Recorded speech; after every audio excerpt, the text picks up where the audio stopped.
Hello, boys and girls. I am Miss Becky. Each week, I'll be here to share encouraging and uplifting stories with you, just the way Miss Kathy would have wanted us to. Israel demands a king. Israel had never had a king like other countries. God was their king. He spoke to them and led their country through his priests and through prophets like Samuel and leaders like Joshua. Samuel was a good leader and judge for many years. The people of Israel knew that when he spoke, he was saying the things that God had told him. When Samuel got old, he made his 2 sons judges. They would listen when people had arguments and decide who was right.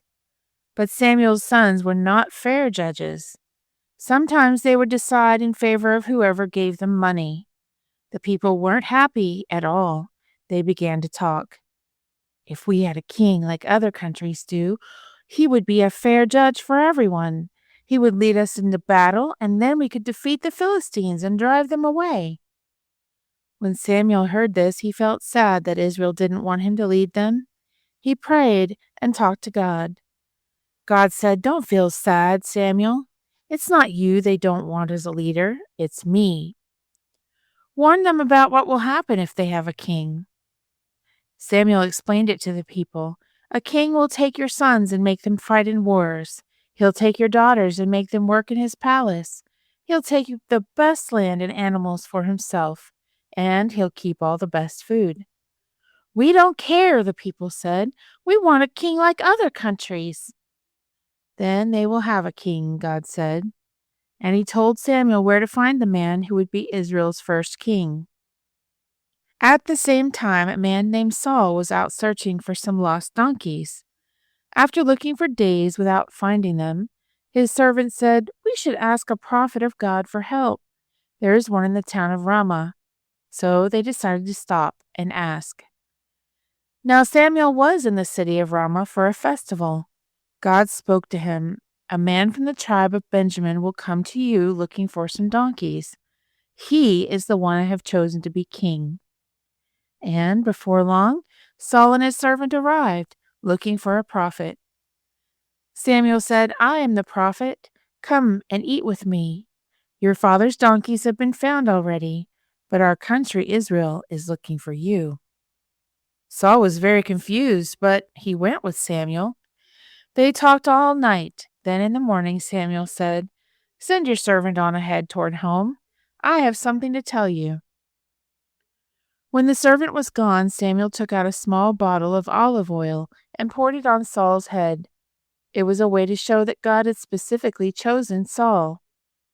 "God has chosen you to lead our country. You will save us from our enemies." Saul couldn't believe what Samuel was saying. "Strange things will happen to you today to show you that what I have said is true. You will meet some men who will tell you that your father's donkeys have already been found. Then you will meet some prophets who are singing and praying and shouting messages from God. You will join them and shout messages also." It all happened just the way Samuel said, but Saul didn't tell anyone what Samuel had talked to him about. Later, Samuel called the people of Israel together. He spoke to them for God. "I brought you out of Egypt and gave you this land. I saved you from many armies and troubles, but you don't want me to be your leader anymore. You want a king like other countries. Now line up in your family groups so your king can be chosen." As the people stood with the people of their own tribes and families, the tribe of Benjamin was chosen. Then from the families in that tribe, Matris was chosen. Then from all the men of Matri's family, Saul was chosen, just as God had planned all along. But Saul didn't think he was good enough to be king. When his name was called, he was hiding. No one knew where he was. Samuel prayed and asked God where Saul was. "He's hiding behind the baggage everyone brought," God told him. So they found Saul and brought him to Samuel. "Long live the king!" everyone shouted. They liked the idea of Saul as their king.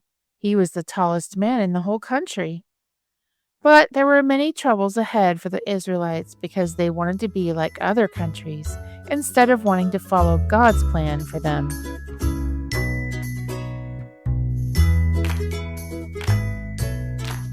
The story you have heard today is from the Shoebox Kids Bible Stories, written by Jerry D. Thomas and used with permission from the Pacific Press Publishing Association.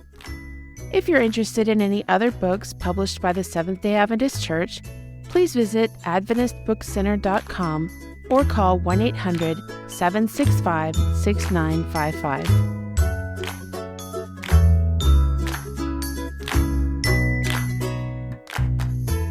This podcast is a production of the Carolina Conference of the Seventh-day Adventist Church.